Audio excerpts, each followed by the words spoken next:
जब हम बात करते हैं ग्रोथ की तो फिर साथ ही बात आ जाती है सस्टेनेबिलिटी की। तो ये जो हमारा ग्राफ है, इंक्रीजिंग ग्राफ है, ये जो ऊपर जा रहा है, लाइक अभी रजाक दाऊद साहब ने भी अनाउंस किया कि हमारी एक्सपोर्ट्स $25 बिलियन को टच कर रही हैं। तो जहाँ तक मैं कुछ एनालाइज कर रहा था इन सारी चीज़ों को, तो पेंडेमिक सिचुएशन की वजह से हमें बहुत सारे ऐसे एक्सपोर्ट ऑर्डर मिल रहे हैं जो डाइवर्ट होके हमारे पास आ रहे हैं, जैसे बांग्लादेश है या कुछ ऐसे जैसे इजिप्ट है। तो ये कंट्रीज चूंकि पेंडेमिक की वजह से बंद है, इंडस्ट्री बंद है, तो ऑर्डर्स डाइवर्ट होके हमारे पास आ रहे हैं। तो इसकी वजह से हमने $25 बिलियन को टच किया है।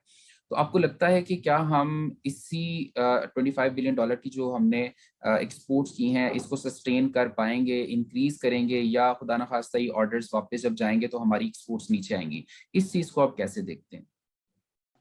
This is very important analysis right away कि जो एक्सपेंशन की बात मैंने अभी की, आपका इससे रिलेटेड सवाल है कि हम अगर उस एक्सपेंशन की तरफ देखते हैं कि अगर एक्सपेंशन की है तो क्या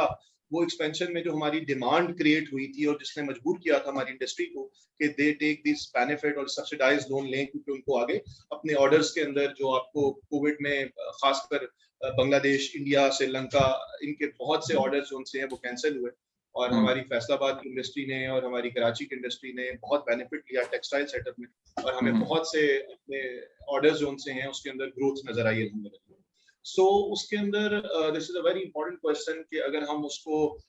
सस्टेन कर पाए, हम क्वालिटी ऑफ गुड्स अच्छी वहां पे दें, हम लोग इस ब्लेसिंग एंड डिस्गाइज समझते हुए इस अपॉर्चुनिटी का फायदा लें और हम अपनी डिलीवरीज को टाइमली मैनर्स में, जो आप समझते हैं कि ट्रेड्स के अंदर आपकी डिलीवरी का टाइम पे होना और क्वालिटी का अच्छा होना, ये दो बहुत इंपॉर्टेंट फैक्टर्स होते हैं। अगर हम उसको कैरी करते हैं और गवर्नमेंट की सपोर्ट डेफिनेटली, जिस तरह हमने जिक्र किया और हम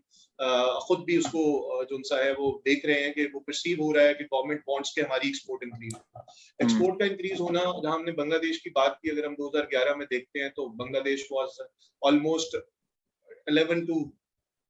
20% बिहाइंड द पाकिस्तानी एक्सपोर्ट, और अगर हम 2021 में आते हैं तो वो 40 अरब पे जा चुके हैं और हम 25 अरब पे हैं। ऑलमोस्ट 70% वो पाकिस्तान से ज्यादा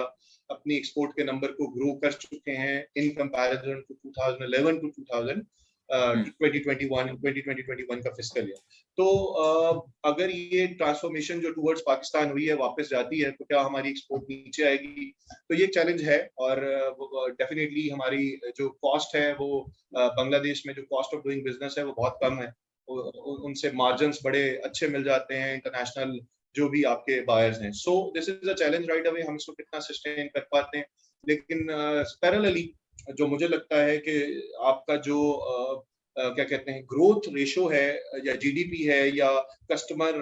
आपका परचेजिंग सीपीआई है, वो भी आपको बढ़ता हुआ नजर आ रहा है। तो ठीक है, यस, अगर एक्सपोर्ट का नंबर हमारा जो सा है वो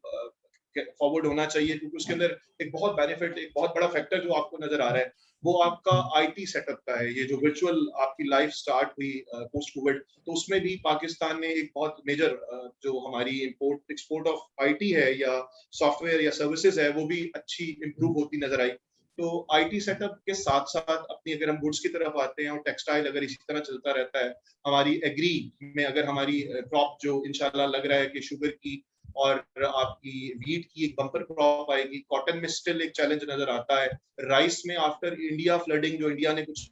पानी हमारी तरफ छोड़ दिया उसका इम्पैक्ट आया और उसकी एक्सपोर्ट हमारी इस फिस्कल ईयर में राइस की लास्ट ईयर की निस्बत कोई 10 से 15% ड्रॉप भी हुई। इवन देन के पिछले सालों से अच्छी है हमारी क्वालिटी ऑफ राइस में कुछ आया, लेकिन कमिंग ईयर में जो आपकी अभी इंशाल्लाह हार्वेस्टिंग आपको नजर आ रही है कोई अक्टूबर के एंड में या इससे आगे स्टार्ट हो जाएगी फरवरी तक, तो जो हमारी क्रॉप है या एग्री है वो भी अच्छी होती नजर आ रही है। उसकी एक्सपोर्ट में भी इंशाल्लाह लोकल मार्केट की रिक्वायरमेंट के बाद मेरा ख्याल है एक बेहतरी एग्री में भी आ रही है। टेक्सटाइल भी मुझे उठता नजर आ रहा है। इसी तरह आपकी स्पोर्ट्स, सर्जिकल, फूड आइटम्स, फिर पोस्ट अफगानिस्तान जो हालात बनते नजर आ रहे हैं उसमें भी नजर आ रहा है कि पाकिस्तान उस रिजीम में या उस पट्टी में है जहां हमें जियोग्राफिकली अपनी जो लोकेशन है उसका बेनिफिट भी नजर आता है। तो आई बिलीव कि ये सब फैक्टर्स मिलके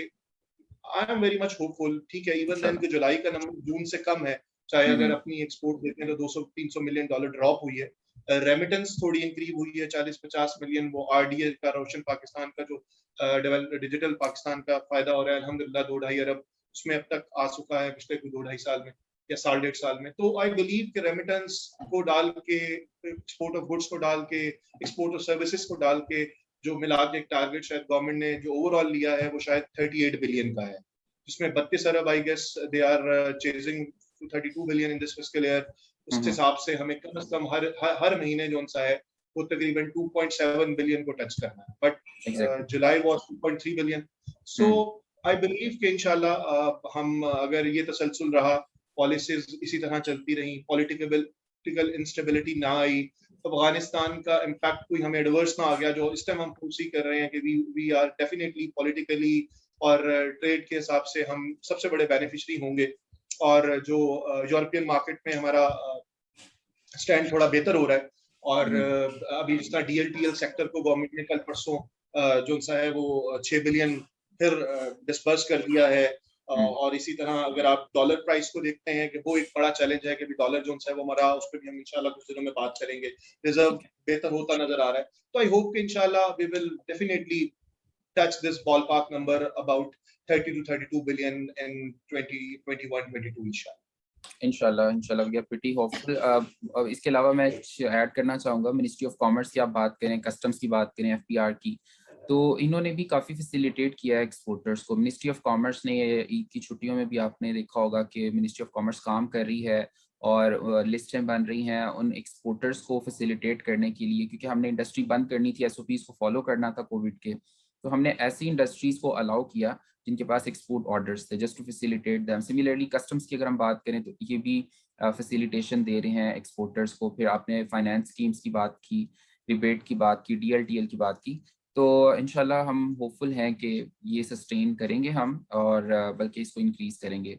सो आई गेस हमें यहाँ पे इसको वाइंड अप करना पड़ेगा, आज के इस टॉपिक को, आज के सेशन को। अपना फीडबैक आप ज़रूर दीजिएगा। मेरी ऑडियंस से, मेरी रिव्यूअर से रिक्वेस्ट है कि इसकी इम्प्रूवमेंट के लिए और कुछ और आप टॉपिक्स अगर चाह रहे हैं तो आप हमें इसका फीडबैक दीजिए। वंस अगेन सऊद साहब, आपका बहुत शुक्रिया, आपने कीमती टाइम निकाला और अपना एक्सपर्ट राय हमें दी इन टॉपिक्स के ऊपर, इन क्वेश्चंस के ऊपर। तो इंशाल्लाह हम अपनी नेक्स्ट वीडियो के साथ फिर हाजिर होंगे। तब तक के लिए सर, अल्लाह हाफिज़।